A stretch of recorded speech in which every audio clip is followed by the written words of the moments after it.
In 1541, on the sun-scorched coast of Morocco, a lone Portuguese fortress, Santa Cruz do Cabo de Gué, stood as a defiant symbol of a burgeoning empire. Its governor Guter de Monroy commanded a small, isolated garrison, but on the hills above, a storm was gathering. The Saadian Sharif, Mohammed ech-Cheikh, had amassed a massive army, armed with an unprecedented arsenal of heavy artillery. The stage was set for a brutal, desperate struggle, a battle of tactical genius against fortified resolve. This is the story of a siege that would not only seal the fate of Agadir, but would also trigger the collapse of Portugal's dominance in the region. This is the untold story of the fall of Santa Cruz.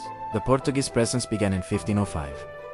A prior merchant, João Lopes de Sequeira, established a small trading post and fort, recognizing the strategic value of Agadir's bay. By 1513, the Portuguese crown had taken control, expanding the fortification into the formidable Santa Cruz do Cabo de Gué.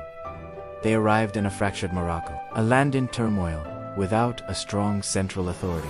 The Portuguese exploited this power vacuum, using their coastal strongholds to control maritime trade routes and project power inland, connecting them to the lucrative sub-Saharan trade in gold and slaves. For decades, Santa Cruz was a thorn in the side of Moroccan rulers, a seemingly impregnable outpost of a foreign power. But the rise of the Saadian Dynasty in the south changed everything.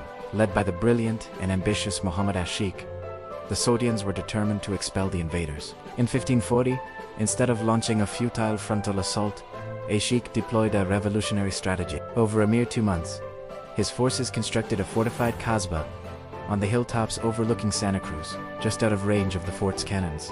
From this dominant position, they methodically installed an astonishing 50 cannons, many of them modern siege guns acquired from European traders. The Portuguese garrison could only watch in horror as they were surrounded and outgunned. The hunter had become the hunted. In February 1541, the Saadian artillery opened fire. For 22 days, a relentless bombardment rained down upon the fortress. The stone walls, designed to repel raiders, began to crumble under the weight of modern firepower. Inside, Governor de Monroy and his men endured a living hell of constant explosions and dwindling supplies. Then, on the fateful morning of March 11th, disaster struck from within. A stray spark ignited the fortress's main powder magazine. The resulting explosion tore a massive, gaping hole in the defenses, killing many of the defenders and shattering their morale. The fortress was now fatally exposed. Seeing his advantage, Mohammed ech-Cheikh ordered the final assault. On March 12th, Saadian warriors swarmed through the breach and scaled the remaining walls. The fighting was brutal and desperate, but the outcome was inevitable. After hours of bloody hand-to-hand combat, the Portuguese defenses collapsed. Governor Guter de Monroy was forced to surrender. The fall of Agadir was a decisive victory with immediate and far-reaching consequences. The psychological blow to the Portuguese was immense. Realizing their other coastal forts were now indefensible, they quickly evaded their garrisons from Safi and Azamor.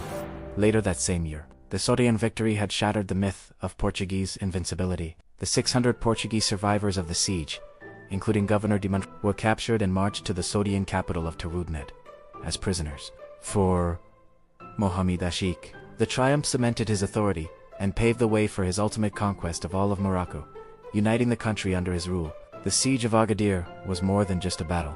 It was a turning point that redrew the map of power in North Africa and sent shockwaves through the Portuguese Empire.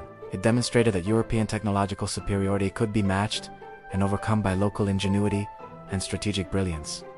But what do you think? Was the fall of Agadir the beginning of the end for Portugal's colonial ambitions in Africa, or simply a temporary setback for an otherwise unstoppable global power? Let us know your thoughts in the comments below.